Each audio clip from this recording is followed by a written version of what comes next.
County, WCCS 101.1 FM and AM 1160. AccuWeather says we could still get an inch of snow today. I know everybody's cheering about that. Yeah, it's going to turn. It's going to turn pretty rapidly after today, and a high temperature of 40. Tomorrow, 51 degrees, and then progressively warmer till we're in the 70s over the weekend. In Indiana right now, the temperature 34. It's 8:44. Indiana County Commissioners in the studio with us. Our conversation brought to you by Marcus & Mack, a law firm representing injured people. Commissioner Shireen Hess unable to join us today, but Commissioner Mike Keith, Commissioner Robin Gorman in the studio with us. Good morning to both of you. Good morning, Todd. It's good to have you both with us. We have not spoken since the big announcement about the expansion of broadband here in Indiana County. West Mahoning Township, a big part of that, and I bring that part up because that's where I live. And one of the things that happens when you get announcements like that is people get very, very excited, and they want to know, is it coming to my road? Is it coming to my street? Is it going to be on my block? Because I don't have it. And you get that kind of a reaction up and down, I'm sure. So you can use West Mahoning as an example if you want, or any other area. Where do people get that kind of information? Or is there a source for people to get that kind of information? Well, actually, it's funny you asked that because we started our open town hall meetings last Thursday, and we held one last night. And that was actually one of the big topics of the discussion. And our director from planning, Byron Stauffer, he actually attended those meetings also, and he actually had the charts of where we were years ago, mm-hmm. and what came up to present day, and then what's in the future. So again, you asked the question, how do we know if it's going to come to my home? Well, first of all, what you need to do is you need to call the planning office, and if you don't have it, actually leave your address, because throughout this whole process, they mark that location and they put it in the plan, just to make sure whenever the construction comes along that that residence is actually, gathered so they can be put into play. Okay. And that's a great approach to it. Yeah. Yeah, I was going to tease with you, Todd, when you were talking about, oh, no, we've never heard that before, because that is exactly what happens. And, of course, we love that. We love the excitement, right? Mm-hmm. But it's so funny. Because people don't really understand. I had calls when it was going through Brush Valley, and they would say, when am I going to be lit up? As though it was there and it was just going to be turned on and everything would be great. So it does take time. I would say the planning office definitely for marking your marker, so to speak, of mm-hmm. don't forget us, we want this.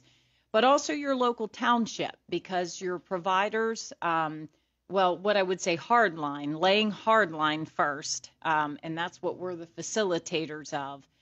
But then off of the hard line are the questions that you're asking. So what provider will link to the hard line to bring whatever way they need to get you lit up? Mm-hmm. That would be worked with your township, because they're gonna have to talk about what poles can connect to certain properties and what other options they have to get people as far as they can, mm-hmm. Outward, hooked in. Yeah. A part of what we've just discussed here as well includes the fact that I was not aware of a town hall last night. And obviously, with this job, I should be. So how can we find out that sort of information, where the town halls are going to be, and any time that events such as that happen? Well, we announced them at our county commissioners meetings. And also they were posted in the Gazette. But, we said that we were going to have 3 of them, and they were going to be placed in the north, central, and south.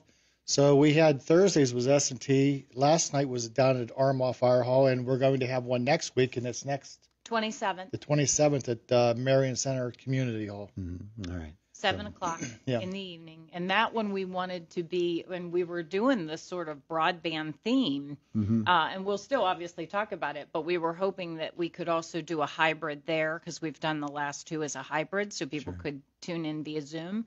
But that one, we had to make a correction. It will be in person only. Okay. But I said that gives us a good target for continuance of broadband wherever it needs to go. Yeah.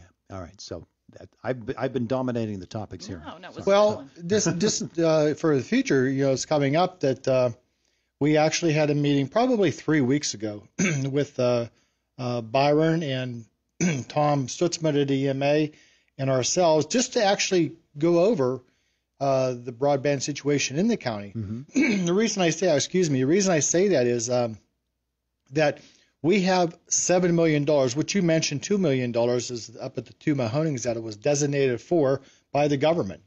So $7 million is out right now going to be going out for an RFP, out for bid. But right now it's sitting in Harrisburg to be approved of that. And once it gets back, $7 more million of expansion is going to happen in the county. Yeah, that's amazing.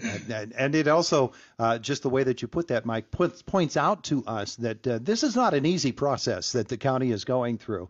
In order to get the funds, number one, get the funds approved, number one, get the funds distributed, number two, and then spend the funds properly. All of that there's a lot of thought that has to go into all of that. Right. And then, like, again, behind the scenes, then you have to actually figure out, to lay out the line, lay out the construction and where it's going to go because, Indiana County, it's a large rural area. Yeah. And it's going pole to pole, from house to house, and you have a lot of dents in between. So you got to figure out where it's got to go to get your, biggest, bang for your buck. Yeah, absolutely. Yeah. All right. So those are some of the topics that we want to visit today. What are some of the other things that you both want to talk about? Well, we talked about our open forum dates, but I don't want people to forget on, I believe, Friday, May 6th, we have our State of the County address that the Chamber puts on. So anyone can sign up through the Chamber. Members or non-members are welcome. And for the first time, that is an all-in-person event as well. So I would like to mention, Todd, if it's okay, this coming Friday is everything seems to hit all at once and everybody wants the same dates, right? Sure. But this Friday, the 22nd, the Tourist Bureau is, and that is Earth Day, so I think that's really awesome. But from 9 to 2, they're going to be holding what they call a FAM tour, but it's a familiarization tour, and they've sort of targeted this for people in county, but it can be anyone, to really go and see some things maybe they don't know enough about or learn about some things in their backyard, so to speak, where they can talk it up to people coming in. But they're going to start at the Jimmy Stewart Airport, where they can purchase breakfast or coffee now at the Raziki Cafe. And then they're going to board a bus, and they're going to tour Kintersburg Bridge. They'll have a historical presentation along the way or the route with Ed Patterson, and he is amazing if you've never heard him talk about his knowledge of this county. And then they'll stop at the Tonoma Wetlands Educational Site where Cindy Rogers, who will also be part of the tour, will be presenting about the important work of stream restoration, that they've done amazing work there. And then they'll return back for a picnic. Hopefully the weather will accommodate, but at the airport, probably around the new Cessna, Jimmy Stewart's Cessna there at the airport. Yeah, in fact, this morning they informed us that they have a few tickets left. So if people want to get on that bus, they still can. Yeah, really glad that that has gone over really well. Yeah. Good shape. What else going on? Well, a lot of construction is being done within the county and its facilities. For instance, the planning office over in 801 Water Street, it's going under a major renovation, new roof, stucco on the outside, inside walls and carpeting. It's not been really addressed for well over 25 years. And I say that is because, economic development, continues to be a huge thing for Indiana County. So when you bring new companies into Indiana County, that's the place that, they're going to walk into. That's where the discussion of how their company's business can actually partner up with Indiana County and possibly bring, manufacturing jobs or any kind of business or whatever, and actually employment for the county. Yeah. The jail is, the jail is actually going on some under boiler renovations. It had a geothermal out there, and the geothermal has failed. So we're replacing the new boiler system in it. The courthouse itself is going through under some major stuff, new HVA system, A lot of internal and actually external through the hallways and offices is being done. So throughout the whole county, we got a little bit going on everywhere. These buildings get old fast, don't They they? sure do. Yeah, we were even talking about the 911 system, which seems like yesterday that was upgraded, is going to need upgraded again. Yeah.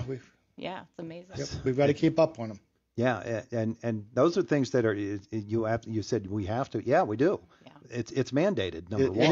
It is. But it's the wise thing to do, number two. Yeah. Right. Yeah. Yeah, Okay. for sure.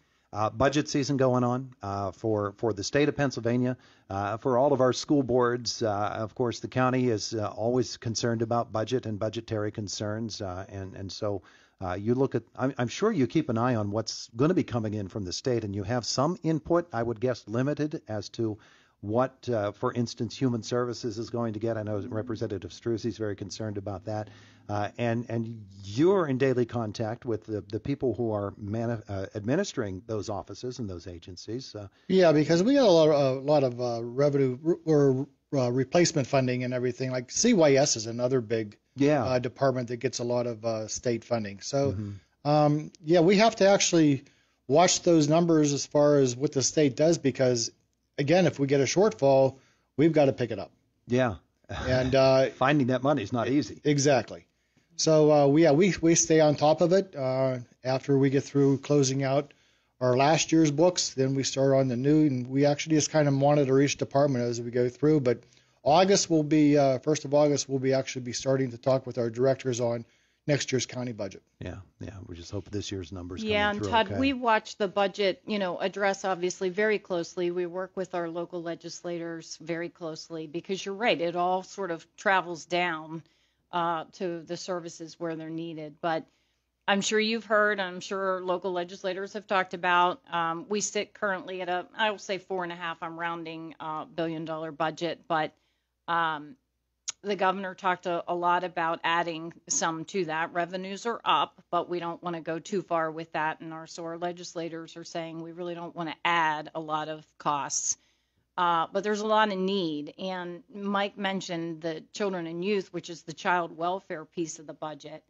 And last year, there's about $2 billion of our budget that goes to that department or that agency. Mm-hmm. So you can see the huge and enormous need of those departments across our state. Yeah. But obviously, CCAP ourselves has made no secret for a number of years now the mental health crisis. To include, when we say mental health, that's a wide range of issues that people deal with. But the point is, how do we get our citizens healthy, productive, successful citizens to enter our workforce and become, very productive citizens and lead good, healthy lives? Yeah, absolutely. All right, so just a couple of moments left with our county commissioners. You mentioned May 6th coming up and that event. You mentioned the Marion Center Town Hall meeting. Anything else folks need to know about that is on the upcoming calendar?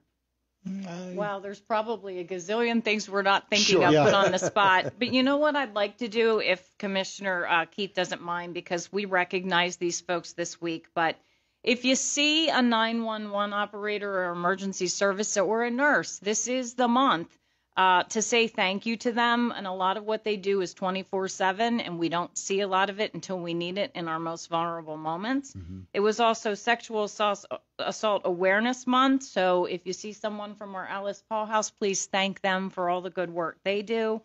And I don't want to take it over, but I brought our agenda, the Child Abuse Prevention Month. National Ag Day. You mentioned this morning about the farm and the planting of the crops and everything. So you're going to see a lot of the large equipment out on the roads. And remember, they are slow. So when you come upon them, kind of slow down before you pass. Yeah, absolutely. Yeah, safety. And it's Garlic Day today. Yeah, so there you go. and there's some really wonderful things happening in Walk Day and National County Government Month. So things are picking up. Very good. Very good.